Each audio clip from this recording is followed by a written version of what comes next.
बिस्मिल्लाहिर्रहमानिर्रहीम। अस्सलाम वालेकुम ख़ातिन हज़रात, मैं हूँ आपका जुनैद सलीम और आप देख रहे हैं इंसाफ डिजिटल। नाज़रीन, कैदी नंबर 804 ने एक बार फिर जेल की सलाखों के पीछे बैठकर भी निज़ाम को सिर्फ झंझोड़ा ही नहीं, उसे उठाकर ज़मीन पर पटक दिया है।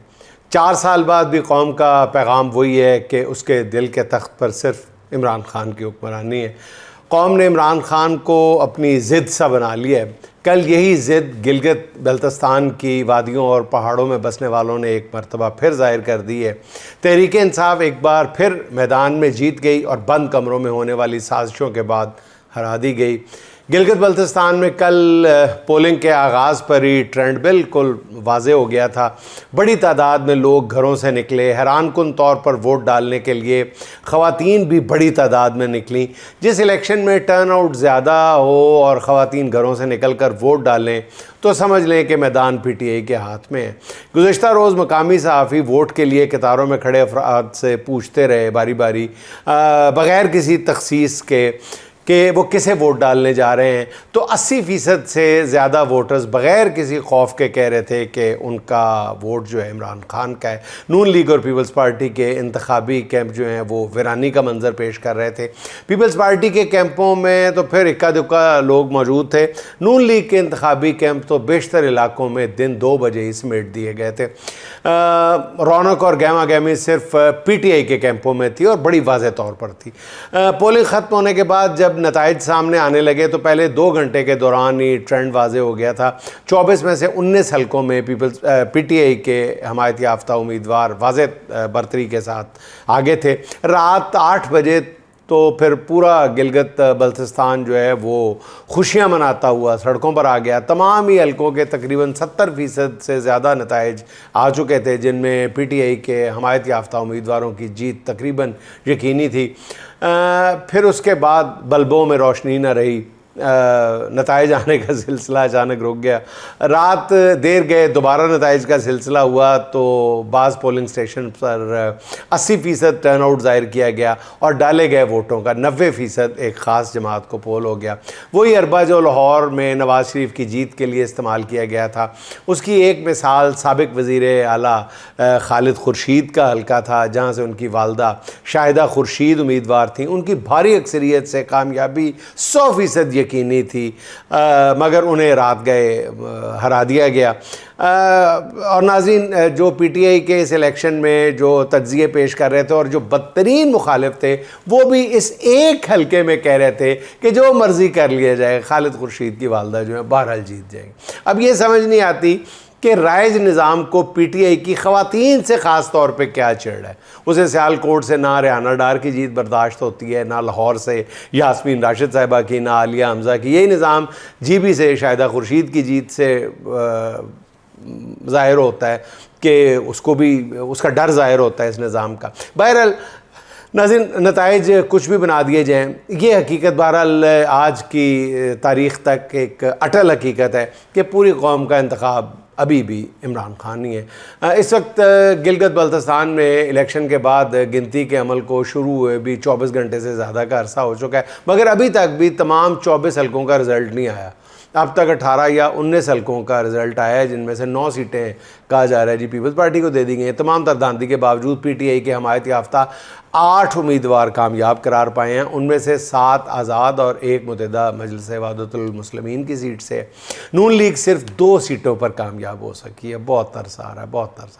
5 या 6 सीटों का रिज़ल्ट कहा जा रहा है कि अभी भी बाकी है। ज़ाहिर है ये रिज़ल्ट इसलिए लेट हो रहा है कि कहीं कोई बार्गेनिंग हो रही होगी। पीपल्स पार्टी वाले अपनी जीत का दावा कर रहे हैं, जबकि इत्तलात ये हैं कि नून लीग चाहती है कि उन्हें मज़ीद 2-3 सीटें दे दी जाएँ ताकि ज़िल्लत आमेज़ शिकस्त के तासुर को कुछ न कुछ किसी हद तक ज़ायल किया जा सके। दूसरी तरफ तहरीक इंसाफ ने GB असम्बली के नताइज को मुस्तरद करते हुए धांधली के ख़िलाफ़ बाकायदा वाइट पेपर जारी करने का फ़ैसला किया है। GB से भी इतलात है कि वहाँ भी लोग धांधली के ख़िलाफ़ एहतजाज कर रहे हैं। एक हल्का में नून लीग के जीते हुए उम्मीदवार की रैली पर फायरिंग हुई है, जिसमें कुछ लोग ज़ख्मी भी हुए हैं। बताया जा रहा है कि हारने वाले उम्मीदवारों के हामियों ने फायरिंग की, जिसका इल्ज़ाम नून लीगी उम्मीदवार को धांधली से जताया गया। बहरहाल अच्छा नाज़रीन, गिलगित बल्तिस्तान इलेक्शन ने एक बार फिर साबित कर दिया है कि नून लीग ग्राउंड पर कहीं मौजूद नहीं। बाकी जो मर्ज़ी है, नून लीग कहीं नज़र नहीं आती। 8 फरवरी 2024 के इलेक्शन में तो नून लीग ने पूरे पाकिस्तान से कहा जाता है कि जी 17 सीटें जीत ली थी, मगर आज ये इतनी नशिस्तें भी जीतने की अहलियत नहीं रखती। गिलगित बल्तिस्तान के इलेक्शन में नून लीग ने अपनी तमाम तर कुव्वत झोंक दी थी। नून लीग का कम बेश हर काबिल ज़िक्र रहनुमा जो था वो इंतखाबी मुहिम के लिए गिलगित बल्तिस्तान भेजा गया था। पंजाब से कई MNAs MPs तो GB में घर घर जाकर वोट मांगते रहे थे। नून लीग ने भी पाकिस्तान के बाद गिलगित बल्तिस्तान के इलेक्शन में वही गलती दोहराई।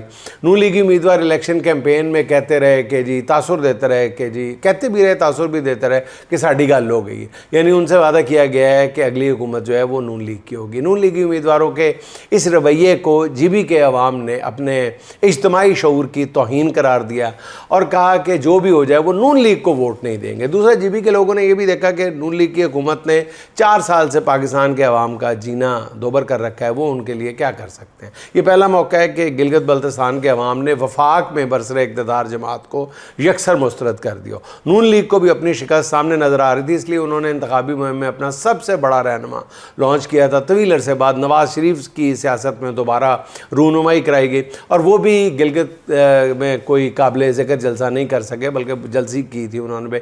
नवाज शरीफ ने तंबू और शामियाने के अंदर जिस इज्तिमा से खिताब किया वो खिताब भी नून लीग के लिए मुसीबत बन गया था। इस पर सबसे बेहतरीन तबसरा हमारे अहद के बहुत ही मोतबर और बड़े सहाफ़ी, जिनको मैं फ़ख्रे उकाड़ा कहता हूँ, BBC से मुंसलिक जनाब मोहम्मद हनीफ़ ने अपने पंजाबी वीलॉग में किया था। वो सुनने से ताल्लुक़ रखता है।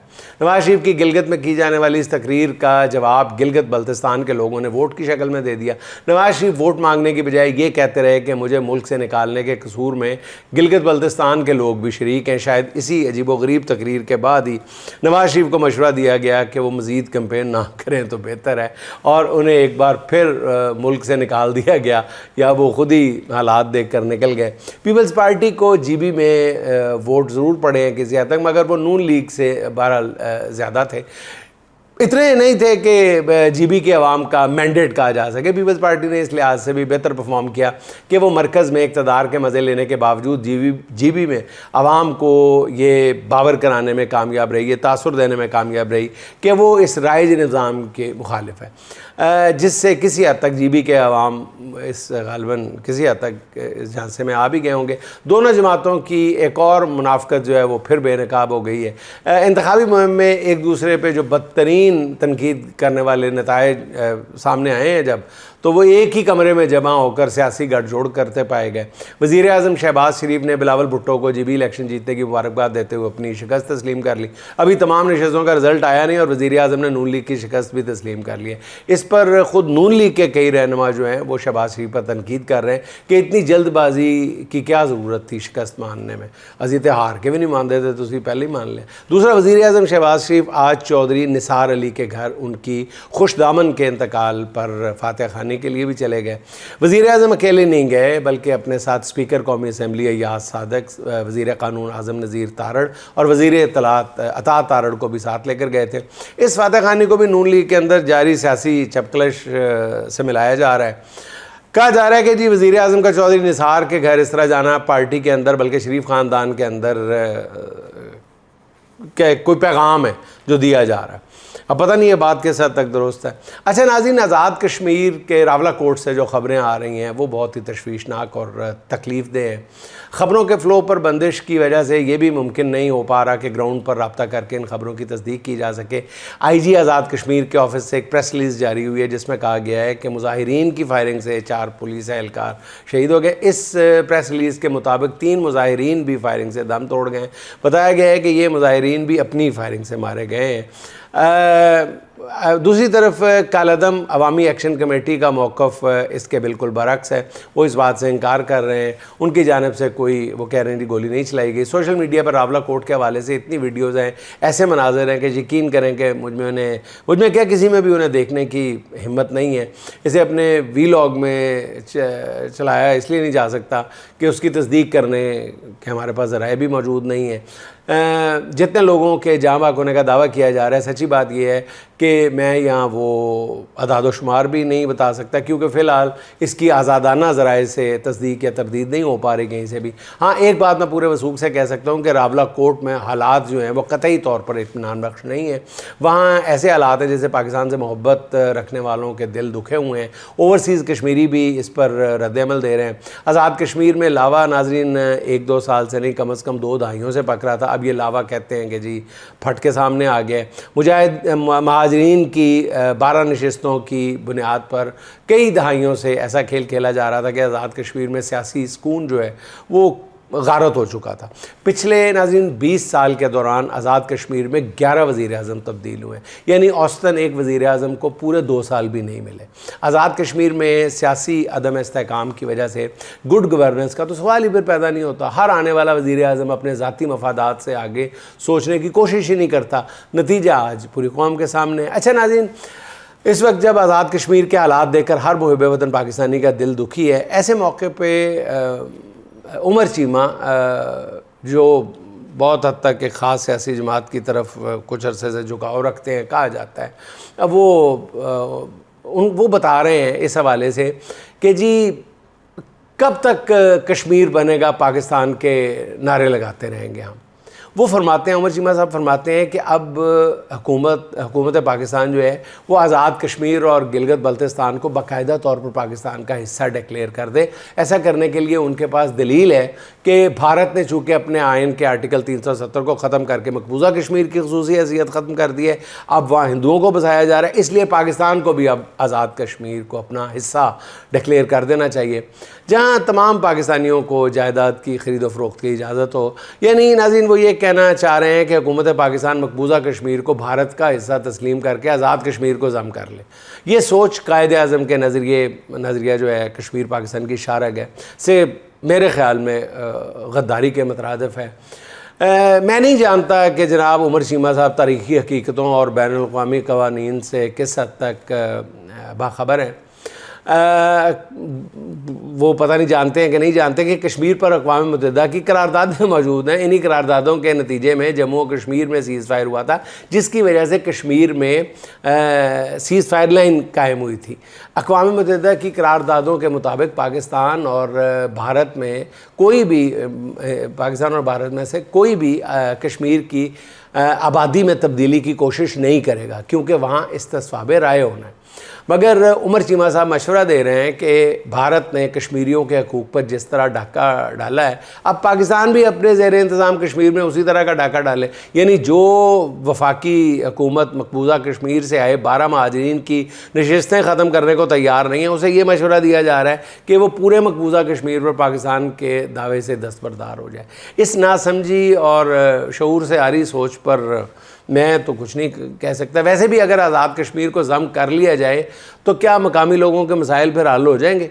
आज़ाद कश्मीर में मसला इंतज़ामी है, इस मसले के इंतज़ामी हल की बात होनी चाहिए, मगर यहाँ हमारे जो दानश्वर इंतज़ामी मसला हल किए बग़ैर पाकिस्तान के लिए एक बड़ा सफारती मसला पैदा करना चाहते हैं। यानी सर दर्द का इलाज जो है वो पेट दर्द की गोली से करने के मशवरे दिए जा रहे हैं, जो मेरी समझ में तो नहीं आ रहे। अच्छा नाज़रीन, नून लीग को जब भी हुकूमत मिली है, आप ज़रा गौर फरमाएँ, मुल्की एक्सपोर्ट्स में वाज़ेह कमी देखने में आई है। तारीख़ उठा के देख लें, मियाँ नवाज़ शरीफ 2013 से 2017 तक को अपना बेहतरीन दौर करार देते हैं। इस दौरान भी मुल्की बरामदात में $1 अरब की कमी वाक़ई हुई थी। हालांकि इनसे पहले पीपल्स पार्टी की जिस हुकूमत को बदतरीन हुकूमत करार दिया जाता था, सबसे नाअहल, इनएफिशिएंट, करप्ट और पता नहीं कौन कौन सी हुकूमत करार दिया जाता था, उस दौर में भी एक्सपोर्ट्स में $5 से $6 अरब का इजाफा हुआ था।